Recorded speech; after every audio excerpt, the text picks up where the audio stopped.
अस्सलाम वालेकुम। मेरा नाम है हारिस शाहिद। आप देख रहे हैं हमारा official YouTube channel Switcher Techno. आज हम आपको दिखाने जा रहे हैं अकाउंटिंग इन्वेंट्री मैनेजमेंट सॉफ्टवेयर का डेमो। अगर आपका बिज़नेस है, ट्रेडिंग बिज़नेस है, या आप होलसेलर हैं, रिटेलर हैं, या आपकी मैन्युफैक्चरिंग कंपनी है, या आप इंपोर्ट एक्सपोर्ट करते हैं, ये सॉफ्टवेयर आपके लिए बेस्ट है। इसमें आप अपनी कंप्लीट अकाउंटिंग मैनेज कर सकते हैं, इन्वेंट्री मैनेज कर सकते हैं, यानी कि आप का रिसीवेबल, पेएबल, आपके trial balance, balance sheet, income statement, profit and loss, आपके एक्सपेंसेस, तमाम तरह चीज़ें आप इसमें मैनेज कर सकते हैं। आइए स्टार्ट करते हैं डेमो।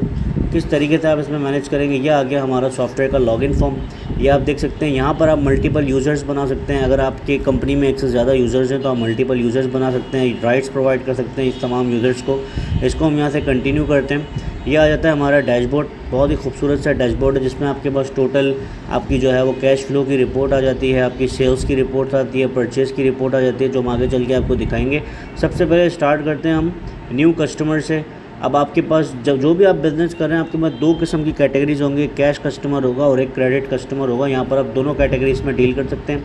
अब फॉर एग्जांपल क्रेडिट कस्टमर में ऐड कर देता हूँ अली ट्रेडिंग LLC, या जो भी आपकी कंपनी है वो आप ऐड कर देंगे, उसका सब रीजन, उसका टेलीफोन, यानी एक कस्टमर का तमाम तरह बायोडाटा आप यहाँ पे डाल देंगे। इवन आपको क्रेडिट लिमिट लगानी है तो आप क्रेडिट लिमिट भी लगा सकते हैं कि उससे ज़्यादा का कस्टमर का बिल नहीं बनेगा। इसको हमने सेव कर दिया। ये कस्टमर हमारे पास ऐड हो गया। इसी तरह आप लिस्ट ऑफ कस्टमर, आपके पास 1000 कस्टमर है या लाख कस्टमर है, आप तमाम कस्टमर यहाँ पे ऐड कर सकते हैं। इसके बाद हम आ जाते हैं यहाँ पे वेंडर एंड सप्लायर्स। जो आपके वेंडर हैं जिनसे आप अपना स्टॉक परचेज़ करते हैं, उसका भी आप अकाउंट खोल देते हैं। अब फॉर एग्जांपल मैंने बता दिया फातिमा ट्रेडिंग कंपनी, जो आपका वेंडर है जिससे आप अपना स्टॉक खरीदते हैं या जो भी किसी भी किस्म की डीलिंग करते हैं, वो आपका वेंडर यहाँ पे ऐड हो जाएगा। इसके साथ हमारे पास आते हैं ऐड न्यू आइटम्स। अब जितने भी आपके प्रोडक्ट्स हैं, यानी कि आप जिन भी प्रोडक्ट्स में डील करते हैं, फॉर एग्जांपल मैं ऑटो पार्ट्स की मिसाल ले लेता हूँ कि आपका ऑटो पार्ट्स का बिज़नेस है, ठीक है, जिसमें आप गाड़ियों के पार्ट्स या बाइक के पार्ट्स तमाम तरह चीज़ों में डील करते हैं। अब यहाँ पे मैंने डाल दिया कि जो है वो बाइक पार्ट्स मैंने कैटेगरी बना दी। इसी तरीके से मैंने कार की कैटेगरी बना दी, ठीक है ना। अब जब मैं बाइक में आऊँगा तो बाइक के अंदर मेरे पास यहाँ पे आप देख सकते हैं एक कोड जनरेट हो गया आइटम का ऑटोमेटिक। अब मैंने बता दिया फॉर एग्जांपल बाइक का एक पिस्टन है, ठीक है, पिस्टन मैंने डाल दिया, उसके आगे साइज़ है, नंबर है, जो भी वो तमाम तरह चीज़ें यहाँ पे डाल सकते हैं। आइटम डिस्क्रिप्शन डाल देंगे, रैक नंबर आप डाल देंगे। इसके साथ परचेजिंग प्राइस। अभी परचेजिंग कितने की है, आपकी कॉस्टिंग क्या आ रही है, आपने बता दिया 120 रुपये की कॉस्टिंग है। अच्छा, सेलिंग प्राइस आप बता देंगे 200 रुपये की सेलिंग प्राइस है। यहाँ पर आप री ऑर्डर क्वान्टिटी भी सेट कर सकते हैं, यानी कि जैसे आपका स्टॉक ख़त्म हो जाएगा, ख़त्म होने वाला होगा, उससे पहले आपको अलर्ट आ जाएगा, यानी आपका स्टॉक ख़त्म होने वाला है। सेल टैक्स अगर आप डील करते हैं सेल टैक्स में, तो आप यहाँ सेल टैक्स परसेंटेज फिक्स कर सकते हैं। इसको मैंने सेव कर दिया। ये मेरे पास आइटम सेव होगा। यहाँ पर जितने भी आप आइटम ऐड करना चाहें, लिस्ट ऑफ आइटम आप अपनी तमाम इन्वेंट्री के ऐड कर सकते हैं। इसके बाद हमारे पास यहाँ पे परचेज़ बिल का, सेल बिल का शॉर्टकट है। हम यहाँ पे ऊपर मेन्यू में भी आपको दिखा देता हूँ। अब परचेज़ में देखें, आप परचेज़ ऑर्डर भी बना सकते हैं। बिल से पहले आप अगर ऑर्डर बनाते हैं तो आप PO बनाएंगे तो परचेज़ ऑर्डर में आ जाएंगे। मैं आपको बना के दिखा देता हूँ। फॉर एग्जाम्पल पहले मैं अपने वेंडर को PO दे रहा हूँ। अहमद केमिकल्स मेरा वेंडर है, ठीक है। डेट टू बी डिलीवर्ड, किस डेट में मुझे ये स्टॉक चाहिए। फॉर एग्जांपल आज डेट चल रही है 8 तारीख है, मुझे ये स्टॉक चाहिए 9 तारीख को, तो मैंने बता दिया 9 तारीख को मुझे ये स्टॉक चाहिए। टर्म्स ऑफ पेमेंट आप डाल देंगे, कैश है, क्रेडिट है, वो तमाम तरह चीज़ें यहाँ पे आप डिफ़ाइन कर सकते हैं। अब कौन सा आइटम आप सेल कर रहे हैं, परचेज़ कर रहे हैं, आपने बता दिया कि आपने ऐड किया हुआ था बाइक पार्ट्स, ये पिस्टन आ गया। कितनी क्वांटिटी का आपने ऑर्डर करें, 200 पीसेस आपको चाहिए, तो 120 रुपये के हिसाब से 24,000 इसकी बिल बन जाएगा। अच्छा, अगर आप GST लग रहा है 17% टैक्स लगा सकते हैं। ये 4,080 रुपये का टैक्स लग गया, इंक्लूडिंग टैक्स आपकी ये अमाउंट बन गई, ठीक है। अच्छा, इसको मैं प्रिंट करके आपको दिखाता हूँ। ये आपका एक परचेज ऑर्डर प्रिंट हो जाता है। ऊपर आपकी कंपनी का नाम, एड्रेस, फ़ोन नंबर, तमाम तरह चीज़ें आ जाती हैं। ये पूरा आपका एक PO बन गया, ठीक है। इसको आप अगर प्रिंट करना चाहें या पार्टी को PDF करना चाहें या व्हाट्सअप करना चाहें तो वो भी आप कर सकते हैं। इसके बाद मैं आ जाता हूँ यहाँ पर रिपोर्ट्स के अंदर। यहाँ पे मैं आपको दिखाता हूँ परचेज ऑर्डर ट्रैकिंग। ये एक परचेज ऑर्डर ट्रैकिंग की रिपोर्ट होती है जिसमें पता चलता है कि आपके कितने PO बने थे, कितने आपने परचेज ऑर्डर बनाए थे। जिसके आप में बता रहा है कि ये पार्टी का नाम था, मैंने 200 का ऑर्डर बनाया था। ऑर्डर सप्लाइड, यानी कि अभी तक हमें कोई सप्लाई नहीं आई है, और 200 हमारे पास बैलेंस में ही पड़ा हुआ है, कोई अभी हमारी इनवॉइस नहीं बनी है। अब फॉर एग्जाम्पल ये आपको जो है वो पार्टी PO इनवॉइस भेज रही है दूसरे दिन, यानी आपको आइटम भेज रही है, तो आप इसी PO को कन्वर्ट कर सकते हैं। ये आप देखें, इसमें 2 ऑप्शन है, कन्वर्ट टू नॉन टैक्स और सेल टैक्स इनवॉइस। अगर तो आप सेल टैक्स में डील करें तो आप टैक्स वाली इनवॉइस पे कन्वर्ट करेंगे, नॉन टैक्स में डील करेंगे। जैसे इसको कन्वर्ट करूँगा, ये मेरी देखिए परचेज नॉन टैक्स की इनवॉइस कन्वर्ट हो गई। यहाँ पे मैं सिर्फ इनवॉइस का रेफरेंस दे दूँगा, बाकी तमाम तरह चीज़ें इतना ऑटोमेटिक उठा ली। PO number, PO date, party का नाम, तमाम तरह चीज़ें। अब वो नंबर 200 का मैंने ऑर्डर किया था, मुझे इस वक्त डिलीवर हुए सिर्फ 150। तो मैं 150 लिख के एंटर करूँगा तो ये मुझे बता रहा है कि 120 के हिसाब से 18,000 का माल मेरे पास आ रहा है। अब ये 18,000 अगर मैं पे करता हूँ, अहमद को मुझे पे करने हैं, फॉर एग्जाम्पल मैंने 18 के बजाय मैंने इसको 10,000 रुपये एडवांस दे दिए, 8,000 रुपये बकाया रह गए जो अहमद के लेजर में ऑटोमेटिक पोस्ट हो जाएंगे। इसको मैंने प्रिंट किया, मैं आपको प्रिंट करके भी दिखा देता हूँ। इसको हम पूरा ही पे कर देते हैं, इसको हम प्रिंट करके दिखाता हूँ मैं। इसको जैसे ही मैंने परचेज़ को प्रिंट किया, ये आप देख सकते हैं, ये बता रहा है 150 पीस की इनवॉइस बनी थी, 120 के साथ तो ये माल हमने रिसीव हो गया। इसमें पीओ और परचेज़ ऑर्डर नंबर आ गया, परचेज़ ऑर्डर डेट आ गई, इनवॉइस की टाइप क्या थी, इनवॉइस नंबर क्या था, यानी पूरा एक परचेज़ इनवॉइस बन के आ गई।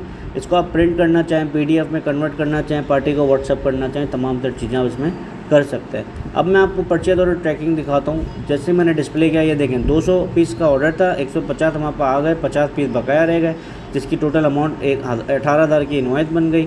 इसको मैं डबल क्लिक करूँगा, ये इनवॉइस पे लेकर चलेगा, यानी आपको परचेज ऑर्डर की ट्रैकिंग भी आपको मिलती रहेगी। अच्छा, इसके बाद हम आ जाते हैं, ये हमारा परचेज आ गया। अब मुझे स्टॉक की रिपोर्ट देखनी है, इन्वेंट्री बैलेंसेस। मैं इन्वेंट्री बैलेंसेस में आकर मैंने डिस्प्ले किया, ये आप देख सकते हैं 150 क्वांटिटी हमारे पास इन हो चुकी है, आउट अभी तक 0 है, कोई चीज़ हमारी सेल नहीं हुई है, और 50 हमारे पास बैलेंस में शो कर रहा है। इसको मैं डबल क्लिक करूँगा तो मुझे बता रहा होगा किस वेंडर से ये मैंने ऑर्डर लिया है, ठीक है। अच्छा, इसके साथ शॉर्टकट से भी आप देख सकते हैं। मुझे लेजर देखना है, अगर अकाउंट लेजर में आ गया, मुझे देखना है जो मेरा अहमद वेंडर था उसका क्या हिसाब है। जैसे ही मैं अहमद वेंडर को डिस्प्ले करूँगा तो मेरे को पूरा हिसाब आ जाएगा। पहले तो मैं देख लेता हूँ कि वेंडर का नाम क्या था, confirm, Ahmed chemicals, Ahmed chemicals. अच्छा, अहमद केमिकल का लेजर इसलिए नहीं आ रहा क्योंकि उसको हम पूरी पेमेंट कर चुके हैं। अगर तो हम कैश का लेजर देखेंगे तो हमें बता रहा होगा कि हमने जो है वो 18,000 रुपये पेमेंट कर दिए अहमद केमिकल को। अगर तो अहमद केमिकल का कोई हिसाब बाकी होता तो ये मुझे दिखा रहा होता कि ये हिसाब इसका बाकी है। अच्छा, इसके बाद हम आते हैं सेल पे। अब सेल बिल में आ गया मैं, यहाँ पे मेरे पास सेल की रिपोर्ट आ गई। मैं सेल किसको कर रहा हूँ, अली ट्रेडिंग LLC कस्टमर, इसको मैं सेल कर रहा हूँ, ये इनवॉइस का फॉर्मेट है। अब मैं क्या बेच रहा हूँ, देखिए बाइक पिस्टन 150 पड़े में, मैंने इसको दे दिए 10 पीस, 200 के हिसाब से 10 पीस दे दिए, 2,000 की बिल बन गया। अमाउंट मैं रिसीव नहीं करता हूँ, उसको मैं प्रिंट कर देता हूँ। जैसे ही मैंने प्रिंट किया, ये मुझे बता रहा है कि ट्रेडिंग LLC को आपने 200 पीस की इनवॉइस कर दी, ये टोटल इसकी अमाउंट थी। अच्छा, अब मैं आपको दिखाता हूँ रिपोर्ट्स के अंदर अकाउंट्स लेजर। पहले तो हम जो है वो अपना नाम देख लेते हैं, इसका वेंडर कस्टमर का क्या नाम था, अली ट्रेडिंग। अब अली ट्रेडिंग का लेजर देखते हैं कि अली ट्रेडिंग का क्या हिसाब है हमारे पास। इसको मैंने डिस्प्ले किया, ये देखें 2,000 का बिल बना था, 2,000 रुपये अभी तक दिखा रहा है कि हमें लेने हैं, डेबिट है, अभी तक हमारे पास आए नहीं है, ठीक है। अब फॉर एग्जाम्पल ये पेमेंट हमें दे रहा है। अब हमारे दो ऑप्शन है, cash receipt, bank receipt. Cash से पेमेंट आ रही है, बैंक से आ रही है। मैंने बता दिया कैश से आ रही है, कितनी पेमेंट आ रही है, मैंने बताया कैश एंड हैंड में आ रही है। कौन दे रहा है, अली दे रहा है, अली ने मुझे दे दिया। मैंने यहाँ पे रिसीव डाल दिया और मैंने डाल दिया कि 1,000 रुपये रिसीव हो गए। अच्छा, इसको मैंने सेव कर दिया। अब मैं आता हूँ वापस अकाउंट लेजर पे, ये देखें 2,000 का बिल था, 1,000 रिसीव हो गया, बकाया 1,000 रहेगा। इसको मैं प्रिंट करूँगा, ये पार्टी का लेजर प्रिंट होता रहेगा। इस तरह आपका डेबिट क्रेडिट भी चलता रहेगा। इसी के साथ अब मैं रिपोर्ट्स में आऊँगा, इन्वेंट्री बैलेंसेस में। डिस्प्ले क्या है, ये देखें 150 पीस का स्टॉक था, 10 पीस हमने सेल कर दिया, 140 रहेगा। इसको डबल क्लिक करूँगा तो ये हमारा पूरा इसका लेजर भी आ जाएगा। यानी कि आपकी सिर्फ एंट्रियाँ करनी होंगी, बाकी। अच्छा, सेल रजिस्टर आ गया। सेल रजिस्टर में आपको टोटल पीरियड वाइज देखना है, टोटल पूरे महीने में क्या सेल हुई है, डेट वाइज देखना है। आप कस्टमर वाइज फ़िल्टर करना चाहते हैं, किसी एक कस्टमर की सेल देखना चाहते हैं, या आप टोटल सेल टैक्स देखना चाहते हैं, नॉन टैक्स देखना चाहते हैं, या आप क्रेडिट या कैश की सेल देखना चाहते हैं। यानी कि इसमें हर तरह का आप फ़िल्टर लगा सकते हैं। एक्सेल में कन्वर्ट करना चाहते हैं तो सारा डेटा आपका एक्सेल में कन्वर्ट हो जाएगा। इसी तरीके से इसमें परचेज रजिस्टर है, आपने पूरे महीने में कितनी परचेजिंग की है, किस वेंडर से परचेजिंग की है, ठीक है ना। Period wise purchasing, vendor wise purchasing, वो तमाम तरह आप इसमें देख सकते हैं। इसके साथ इसमें वेंडर के बैलेंसेस देखने हैं आपको कि मार्केट में आपको पे कितना करना है, अभी कोई पे नहीं करना, मार्केट में लेना कितना है। कस्टमर बैलेंसेस तो वो आपका, जिससे हम इस अकाउंट्स की लैंग्वेज में कस्टमर बैलेंसेस को रिसीवेबल कहते हैं और वेंडर को हम पेएबल कहते हैं। कैश एंड बैंक बैलेंसेस में आपको पूरी कैश एंड बैंक बैलेंस की रिपोर्ट आ जाती है, ठीक है ना। डेली जनरल रिपोर्ट में आपको रोज़मर्रा की जो भी एक्टिविटी होगी वो आपको यहाँ पे मिल जाती है। इसके साथ इसमें 30+ रिपोर्ट्स बनी हुई हैं।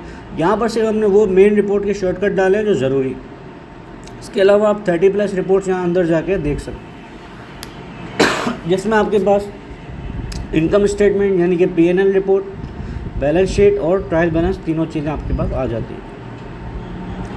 ये हमारी P&L आ गई, ये हमारी बैलेंस शीट आ गई और ये हमारी जो है वो इनकम स्टेटमेंट आ गई। इसी के साथ आपके पास जो है वो कोटेशन बनाने का ऑप्शन है, सेल्स ऑर्डर बनाने का ऑप्शन है, डिलीवरी चालान बनाने का ऑप्शन है, सेल रिटर्न अगर आप करना चाहते हैं, जब कोई चीज़ आप रिटर्न करना चाहते हैं अपने कस्टमर की तो वो कर सकते हैं, वेंडर का रिटर्न देना चाहते हैं वो कर सकते हैं। पूरा ये हमारा अकाउंटिंग इन्वेंटरी मैनेजमेंट सॉफ्टवेयर बना हुआ है। अगर आप हमसे कांटेक्ट कर सकते हैं, ये नंबर हमारा लिखा हुआ है 0324241974। आप हमें डिस्क्रिप्शन में कांटेक्ट कर सकते हैं। व्हाट्सअप नंबर भी हमारा है, डायरेक्ट वहाँ पे कांटेक्ट कर सकते हैं और आप हमें डायरेक्ट कॉल भी कर सकते हैं। Thank you so much. Allah हाफ़िज़।